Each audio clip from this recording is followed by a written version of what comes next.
প্রিয় দর্শক, জানিয়ে দেব আমাদের হাতে থাকা সর্বশেষ আপডেট বাংলা খবর। চ্যানেলটি সাবস্ক্রাইব করে আমাদের সাথেই থাকুন। জাতিসংঘের মানবাধিকার অফিস স্থাপনে ২৪৪ শিক্ষকের উদ্বেগ।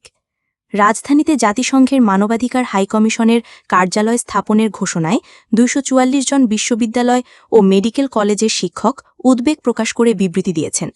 বৃহস্পতিবার ৭ আগস্ট এ বিবৃতি দেন তারা। বিবৃতিতে বলা হয়, আমরা বাংলাদেশের শিক্ষা সমাজ ঢাকায় জাতিসংঘের মানবাধিকার হাইকমিশনের কার্যালয় স্থাপনের ঘোষণায় গভীরভাবে উদ্বিগ্ন। আমরা মনে করি এই সিদ্ধান্ত দেশের সার্বভৌমত্ব, শিক্ষা সংস্কৃতি, ধর্মীয় মূল্যবোধ এবং ভবিষ্যৎ প্রজন্মের মানুষ গঠনের ওপর দীর্ঘমেয়াদী নেতিবাচক প্রভাব ফেলতে পারে। যদিও মানবাধিকার একটি গুরুত্বপূর্ণ বিষয়, তবে জাতিসংঘের মানবাধিকার ধারণা অনেক ক্ষেত্রেই আমাদের ধর্মীয় ও সামাজিক মূল্যবোধের সঙ্গে সাংঘর্ষিক। পূর্বে দেখা গেছে, এই ধরনের অফিস পশ্চিমা এজেন্ডা বাস্তবায়নের প্ল্যাটফর্ম হিসেবে ব্যবহৃত হয়, যেমন এলজিবিটি, ইউনিফর্ম ফ্যামিলি কোড, গর্ভপাতের বৈধতা ইত্যাদি।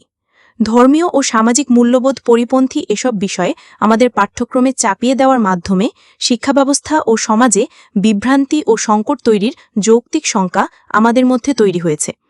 তারা বলেন, বিশেষভাবে উদ্বেগজনক হল এই অফিস প্রাথমিকভাবে ৩ বছরের একটি প্রজেক্ট হিসেবে দেখানো হলেও বাস্তবে এটি দীর্ঘমেয়াদে রূপ নিতে পারে, যা ভবিষ্যৎ সরকারের স্বাধীন সিদ্ধান্ত গ্রহণের পথ সংকীর্ণ করে দিতে পারে। বিবৃতিতে আরও বলা হয়েছে, বিশ্বের যেসব দেশে জাতিসংঘের মানবাধিকার অফিস রয়েছে সেসব দেশের অভ্যন্তরীণ স্থিতিশীলতা ও আন্তর্জাতিক মর্যাদা প্রশ্নবিদ্ধ। উপরন্তু সরকারের এই সিদ্ধান্ত জনগণের মতামত ও জাতীয় ঐক্যের প্রতিপন্থী। আমরা মনে করি এমন একটি গুরুত্বপূর্ণ সিদ্ধান্ত নেওয়ার আগে জনগণের মতামত, ধর্মীয় নেতৃত্ব, জাতীয় সংসদ এবং শিক্ষাবিদদের সঙ্গে পরামর্শ করা উচিত ছিল। দেশের শিক্ষা সংস্কৃতি সার্বভৌমত্ব ও ধর্মীয় ও সামাজিক মূল্যবোধ রক্ষার স্বার্থে আমরা এই সিদ্ধান্ত বাতিলের দাবি জানাচ্ছি।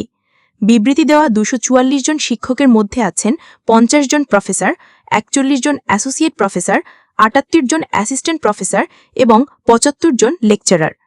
বিবৃতি দেওয়ার মধ্যে আছেন ঢাকা বিশ্ববিদ্যালয়ে প্রফেসর মুহাম্মদ ওমর ফারুক ও assistant professor Muhammad Abdus Sabur, independent university of বাংলাদেশের অ্যাসোসিয়েট প্রফেসর ড মুহাম্মদ সরোয়ার হোসেন, চট্টগ্রাম বিশ্ববিদ্যালয়ের associate professor Muhammad Mozammel Haque, Manarat international ইউনিভার্সিটির লেকচারার আসিফ মাহতাব উৎস, শাহজালাল বিজ্ঞান ও প্রযুক্তি বিশ্ববিদ্যালয়ের প্রফেসর শামিমা তেসনিম, কুমিল্লা মেডিকেল কলেজের অ্যাসোসিয়েট প্রফেসর ডাক্তার Mohammad Arif Murshed Khan, medical college for women and হসপিটালের অ্যাসিস্ট্যান্ট প্রফেসর ডাক্তার মিলিভা মুজাফফর, বুয়েটের প্রফেসর মোহাম্মদ মাসুদ করিম এবং বাংলাদেশ কৃষি বিশ্ববিদ্যালয়ের অ্যাসিস্ট্যান্ট প্রফেসর ড মোহাম্মদ লামিউর রায়লান সহ অন্যান্য শিক্ষকরা আছেন। এদিকে এক বছরে সরকারের ১২টি সাফল্য তুলে ধরলেন প্রিস সচিব শফিকুল আলম। ছাত্র জনতার গণ অভ্যুত্থানের পর গত বছরের ৮ আগস্ট ড মোহাম্মদ ইউনূসের নেতৃত্বে গঠন হয় অন্তর্বর্তী সরকার। আগামী ৮ আগস্ট অন্তর্বর্তী সরকারের ১ বছর পূর্ণ হচ্ছে। এই ১২ মাসে অন্তর্বর্তী সরকারের ১২টি বড় সাফল্যের তথ্য জানালেন প্রধান উপদেষ্টার প্রেস সচিব শফিকুল আলম। বৃহস্পতিবার ৭ আগস্ট নিজের ভেরিফাইড ফেসবুক পেজে এক পোস্টে তিনি সাফল্যের বিষয়গুলো উল্লেখ করেন। ১. শান্তি ও স্থিতিশীলতা পুনঃপ্রতিষ্ঠা।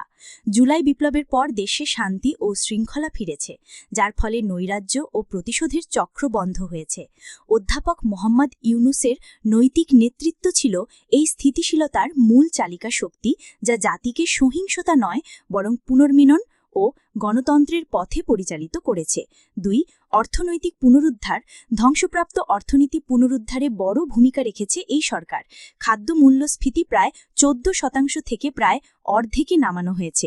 সামগ্রিক মূল্যস্ফীতি ৮.৪৮% নামিয়ে আনা হয়েছে, যা ৩৫ মাসের মধ্যে সর্বনিম্ন। রিমিটেন্সে রেকর্ড ৩০.৩৩ বিলিয়ন মার্কিন ডলার, রপ্তানি ৯% বৃদ্ধি। বহু বছর পর টাকার মান ডলারের বিপরীতে বেড়েছে এবং ব্যাংক খাত স্থিতিশীল হয়েছে। ৩. বাণিজ্য ও বিনিয়োগে অগ্রগতি। যুক্তরাষ্ট্রের সঙ্গে সফল শুল্ক আলোচনা সম্পন্ন হয়েছে। অনেক বিশেষজ্ঞ বলেছিলেন দুর্বল সরকার এটি পারবে না, কিন্তু এই সরকার সেটি করে দেখিয়েছে। উল্লেখযোগ্য পরিমাণ সরাসরি বিদেশি বিনিয়োগ অর্জন, যেমন হান্দা গ্রুপের $25 কোটি টেক্সটাইল বিনিয়োগে 25,000 কর্মসংস্থান এবং আগের সরকারের চেয়ে দ্বিগুণ এফডিআই প্রবাহ। চীনা বিনিয়োগকারীরাও বাংলাদেশে আগ্রহ দেখাচ্ছেন। 4. গণতান্ত্রিক সংস্কার ও জুলাই সনদ।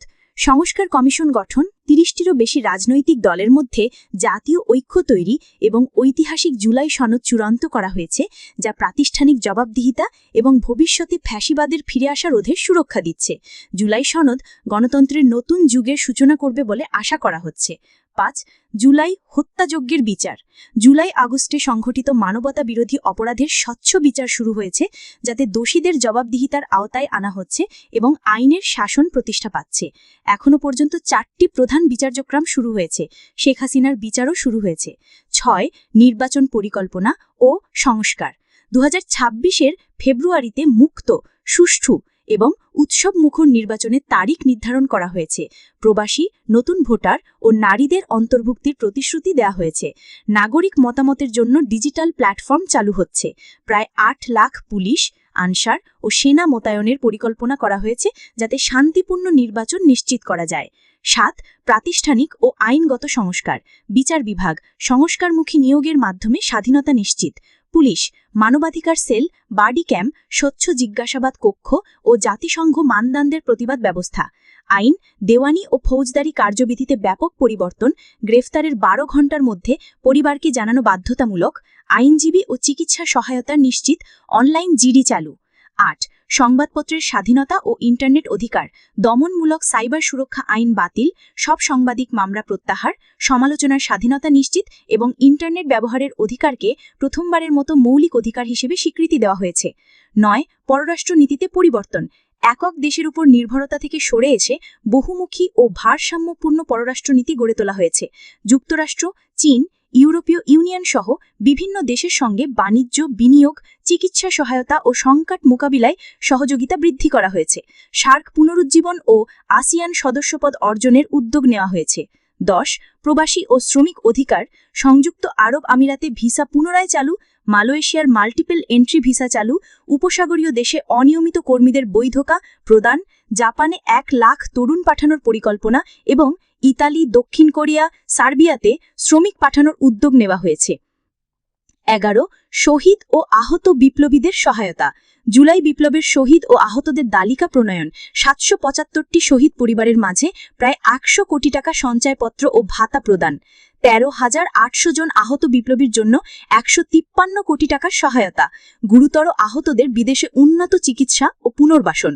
12. সামুদ্রিক ও অবকাঠামোগত উন্নয়ন। বঙ্গোপসাগরকে জলভিত্তিক অর্থনীতির মূল সম্পদ ঘোষণা। চট্টগ্রাম বন্দরের দক্ষতা বৃদ্ধি, প্লাস 225 কন্টেইনার দৈনিক হ্যান্ডেলিং, উপকূলীয় উন্নয়ন পরিকল্পনা সম্প্রসারণ এবং গভীর সমুদ্র মৎস্য আহরণ ও শিল্প প্রকল্পে বৈশ্বিক অংশীদারিত্ব। অপরদিকে 5 আগস্টের বিজয়ে সর্বস্তরের মানুষের অবদান ছিল তারেক রহমান। 5 আগস্ট যে বিজয় হয়েছে সেটি একক কোনো দলের পক্ষে সম্ভব ছিল না বলে মন্তব্য করেছেন বিএনপির ভারপ্রাপ্ত চেয়ারম্যান তারেক রহমান। তিনি বলেছেন, এই আন্দোলনে সর্বস্তরের মানুষের অবদান বা সহযোগিতা রয়েছে। বুধবার 6 আগস্ট বিকেলে লন্ডনে আয়োজিত এক সভায় প্রধান অতিথি হিসাবে উপস্থিত থেকে তিনি একথা বলেন। সাবেক মন্ত্রী ও নৌবাহিনীর প্রধান এবং ডাক্তার জুবায়দা রহমানের বাবা রিয়ার অ্যাডমিরাল মাহবুব আলী খানের 41তম মৃত্যুবার্ষিকী উপলক্ষে এ সভার আয়োজন করা হয়। মাহবুব আলী খান স্মৃতি সংসদ কেন্দ্রীয় কমিটির উদ্যোগে এ আলোচনা সভা, খতমে কোরআন ও দুয়া মাহফিল অনুষ্ঠিত হয়। সভায় তারেক রহমান বলেন, মাহবুব সাহেব একজন দেশপ্রেমিক মানুষ। তিনি দেশের জন্য কাজ করেছেন। আমরা যারা রাজনীতি করি তারা দেশের মানুষের জন্যই রাজনীতি করি।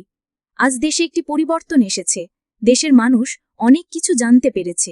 আমি আপনাদের কাছে অনুরোধ করব, আমাদের যে সুযোগটি এসেছে মানুষের পাশে দাঁড়ানোর জন্য, দেশকে সামনের দিকে এগিয়ে নেওয়ার জন্য, আসুন আমরা সেই সুযোগটি কাজে লাগাই।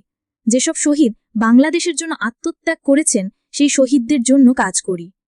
তিনি আরও বলেন, আজ একটি বিপ্লব বা রাজনৈতিক আন্দোলনের মাধ্যমে দেশের পরিবর্তন হয়েছে। আমরা রাজনৈতিক দলের পক্ষ থেকে বিভিন্ন সময় এই আন্দোলন সফল করার জন্য কাজ করেছি। গত বছর 5 আগস্ট যে বিজয় হয়েছে সেটি একক কোনো দলের পক্ষে সম্ভব ছিল না। সমাজের সর্বস্তরের মানুষ এই আন্দোলনে রাজপথে নেমে এসেছে বলেই আন্দোলন সফল হয়েছে, বাংলাদেশ স্বৈরাচার মুক্ত হয়েছে। তারেক রহমান বলেন, আমি প্রায় 17 বছর প্রবাসে আছি, আমিও আপনাদের মতো একজন প্রবাসীর অংশ। সারা বিশ্বে যত বাংলাদেশি প্রবাসী আছেন যারা বিগত সময়ে এই স্বৈরাচারী সরকারের বিরুদ্ধে আন্দোলন সফল করেছেন, সোশ্যাল মিডিয়ার মাধ্যমে মানুষকে উদ্বুদ্ধ করেছেন, আমি আজ এই অনুষ্ঠানের মাধ্যমে সব বাংলাদেশি প্রবাসীকে আন্তরিকভাবে ধন্যবাদ জানাই। আপনারা বিগত দিনে যেভাবে সহযোগিতা করেছেন ঠিক সেভাবে আগামী দিনে যে গণতান্ত্রিক সরকার আসবে সেই সরকারকেও সহযোগিতা করবেন। সংগঠনের সভাপতি সাদিক মিয়ার সভাপতিত্বে অনুষ্ঠিত সভায় আরও উপস্থিত ছিলেন তারেক রহমানের স্ত্রী ডাক্তার জুবাইদা রহমান, যুক্তরাজ্য বিএনপি সভাপতি ও চেয়ারপারসনের উপদেষ্টা এম এ মালেক, সাধারণ সম্পাদক কয়সর এম আহমেদ, জিয়াউর রহমান ফাউন্ডেশনের ইউরোপে সমন্বয়করণ কামাল উদ্দিন প্রমুখ। সবশেষ জানিয়ে দেব, মেজর সাদিকুলের স্ত্রী জাফরিন 5 দিনের রিমান্ডে। সন্ত্রাসবিরোধী আইনে করা মামলায় সুমাইয়া জাফরিনকে 5 দিন রিমান্ডে নিয়ে জিজ্ঞাসাবাদ করার অনুমতি দিয়েছেন আদালত। ঢাকার চিফ মেট্রোপলিটন ম্যাজিস্ট্রেট CMM আদালত পুলিশের আবেদনের পরিপ্রেক্ষিতে আজ বৃহস্পতিবার এই আদেশ দেন। সুমাইয়া জাফরিন মেজর সাদিকুলের স্ত্রী। রাজধানীর বসুন্ধরা আবাসিক এলাকা সংলগ্ন একটি কনভেনশন সেন্টারে নিষিদ্ধ ছাত্রলীগের গোপন বৈঠকের সঙ্গে সম্পৃক্ততার অভিযোগে জাফরিনকে গতকাল বুধবার হেফাজতে নেয় ঢাকা মহানগর গোয়েন্দা পুলিশ ডিবি। মেজর সাদিকুল হকও এ ঘটনায় জড়িত থাকার অভিযোগে সেনা হেফাজতে রয়েছেন। পুলিশ ও আদালত সংশ্লিষ্ট সূত্রগুলো বলছে, সুমাইয়া জাফরিনকে আদালতে হাজির করে 7 দিন রিমান্ডে নিয়ে জিজ্ঞাসাবাদ করার আবেদন করে পুলিশ। আসামিপক্ষ থেকে রিমান্ডে নেওয়ার আবেদন নাকচ চাওয়া হয়। উভয় পক্ষের শুনানি নিয়ে আদালত তাকে 5 দিন রিমান্ডে নিয়ে জিজ্ঞাসাবাদ করার অনুমতি দেন। ডিবি পুলিশের যুগ্ম কমিশনার মোহাম্মদ নাসিরুল ইসলাম প্রথম আলোকে বলেন, বিভিন্ন মাধ্যমে সুমাইয়া জাফরিনের সম্পৃক্ততার বিষয়টি আসছিল। পরে মিরপুর DOHS-এর একটি রেস্তোরাঁ থেকে তাকে ডিবি হেফাজতে আনা হয়। গত 13 জুলাই রাজধানীর ভাটারা থানায় একটি মামলা করে পুলিশ। তাতে বলা হয় যে গত 8 জুলাই বসুন্ধরা সংলগ্ন KB কনভেনশন সেন্টারে নিষিদ্ধ ছাত্রলীগ একটি গোপন বৈঠকের আয়োজন করে। সকাল 10টা থেকে সন্ধ্যা পর্যন্ত অনুষ্ঠিত বৈঠকে নিষিদ্ধ ছাত্রলীগ, কার্যক্রম নিষিদ্ধ হওয়া আওয়ামী লীগ ও অবসরপ্রাপ্ত সরকারি কর্মচারীরা মিলে 300-400 জন অংশ নেন। তারা সেখানে সরকার বিরোধী স্লোগান দেন। বৈঠকে পরিকল্পনা করা হয় যে সাবেক প্রধানমন্ত্রী শেখ হাসিনার নির্দেশ পাওয়ার পর সারা দেশ থেকে লোকজন এসে ঢাকায় সমবেত হবেন। তারা ঢাকার শাহবাগ মোড় দখল করে দেশে অস্থিতিশীল পরিস্থিতি এবং জনগণের মধ্যে আতঙ্ক সৃষ্টি করে দেশে শেখ হাসিনার প্রত্যাবর্তন নিশ্চিত করবেন। তারা সেখানে এসব ষড়যন্ত্র করেছিলেন।